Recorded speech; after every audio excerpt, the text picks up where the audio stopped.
with the big mistakes.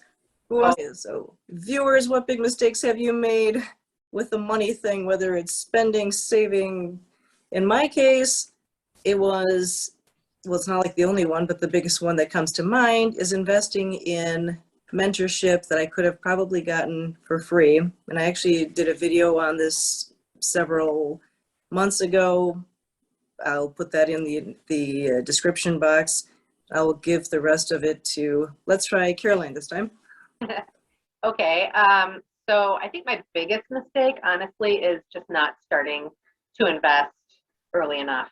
I wish with my very first paycheck, even if it was only 25 bucks, I wish that I had started then. You know, part-time job, it's not like they had a 401k set up or anything that I could have done, but I do wish that I had been able to set up an IRA and start investing right out of the gate. That would have made a huge difference. Also just being able to have a little bit of education on investing and what a difference it makes to start early, because like the three big components are what: time, discipline, and then having the money to invest. And I would add on to that knowledge, because if you have the time, the discipline, and the money, it doesn't matter if you don't have the knowledge. So I would have started earlier. Also, I leased a car at one point. Never again. I will not ever lease again. I can't imagine ever leasing again.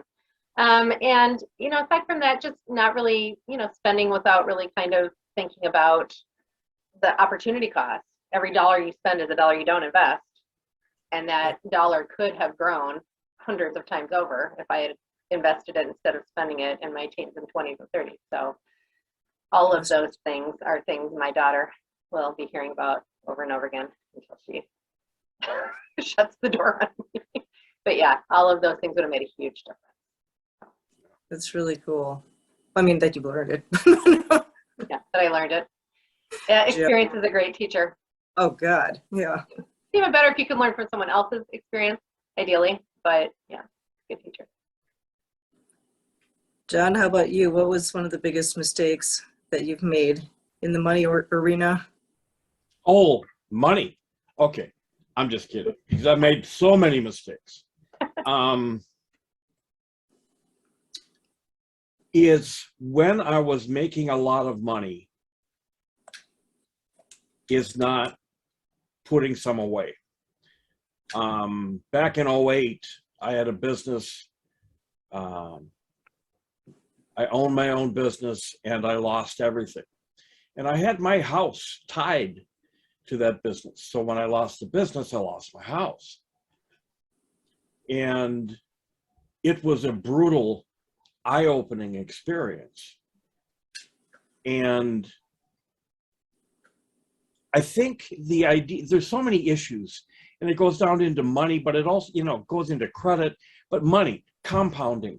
If people understood the nature of compounding, what that means, and I've got a lot of things that we can talk about, but for example, bad credit is the thing that I know personally, and being able to teach it, is the fact that if you had, let's say, a 620 credit score at the age of 20 and 720 credit score at the age of 20, meaning two people, and we follow them through life, the amount of money difference equates out to $5.2 million. If you were to have taken that money difference between bad credit and good credit and put it into a savings account or an account investment. See, that's the key. We got to be smart with our money. We don't need all of the things. And one of the things that I'm working on right now is an educational platform on credit and the fact of the amount of money and how much we're spending. But what do we need? We need food, clothing, shelter, and transportation. Other than that, well, we need to pay our taxes, but that's money. And some people get away without it and then get put into prison and then get taken care of. So I suppose if you want to get taken care of that way. Plan B retirement plan, right? Well, there you go. Oh my God. They've made it so difficult in the credit system to understand the process that it's All I want to do in what I'm doing, speaking, talking, educating, is showing the truth. Because when people know the truth, when people know about investing, when they know about their credit and their credit score and what they're doing to themselves, they can stand tall. Because it's not a matter of not taking the abuse. Debt collectors, if you start knowing what they can do, what they can't do, you don't have to avoid the phone calls. It's very simple.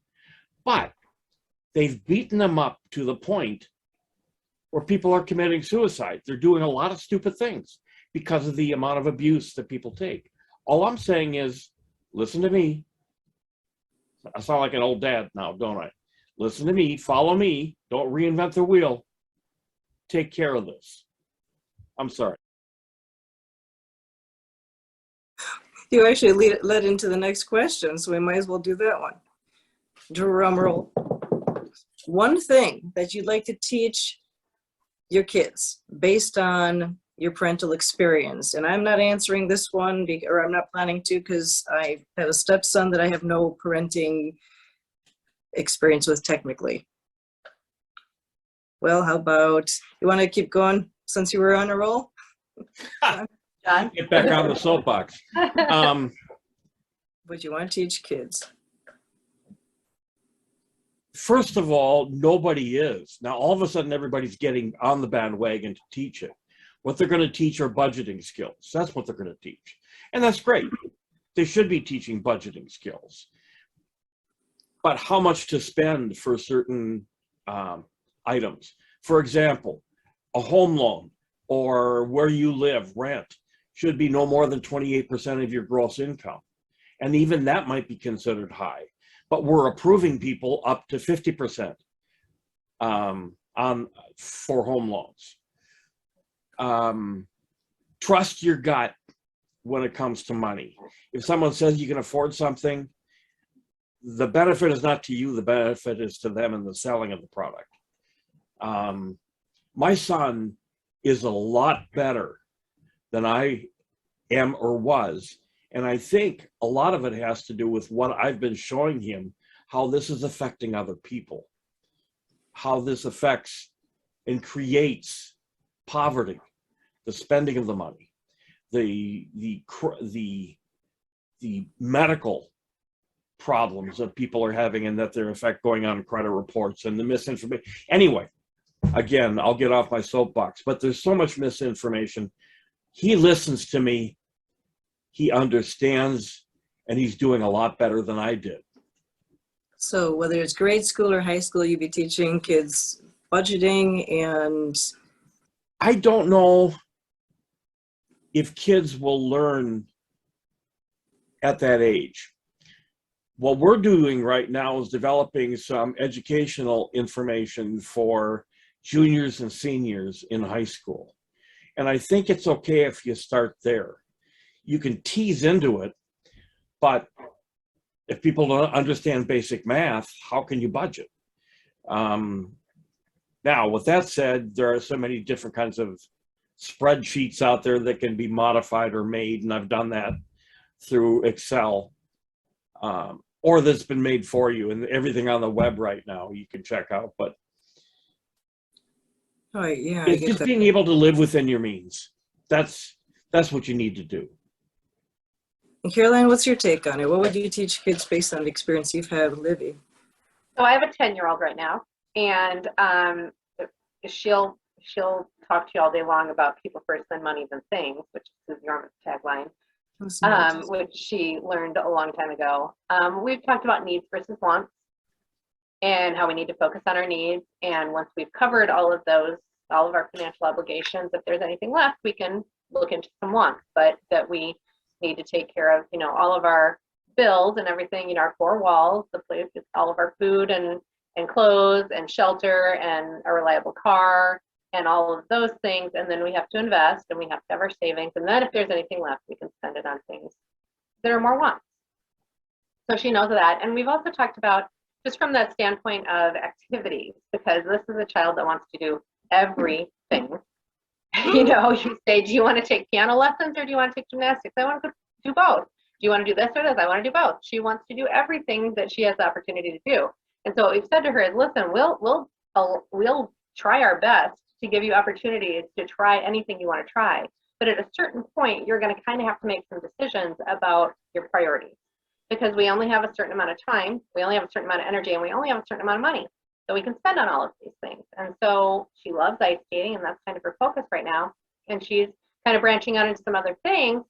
But if she wants to add anything else on, we kind of remind her again, hey, we have a certain amount of time, energy, and money, and we have to figure out how we're going to spend that. And once we've spent it, it's done. So we have to really focus on the things that we enjoy the most, the things that bring us the most happiness, the things that, you know, just are most important to us, and focus our time and our energy and money there. And so that's one way that she's sort of understanding budgeting from a kind of a financial point of view, because part of it is spending money, but also just time and energy as well. And there's a finite amount of those things. That's just wild. I love it. I know, looking at my stepson, looking at his wallet and going into Goodwill is just intriguing to see what he's learned from his mom and stepdad, or well, basically his dad. So, but yeah, in this case, I'll just go to the next question because I don't have technically experience with this.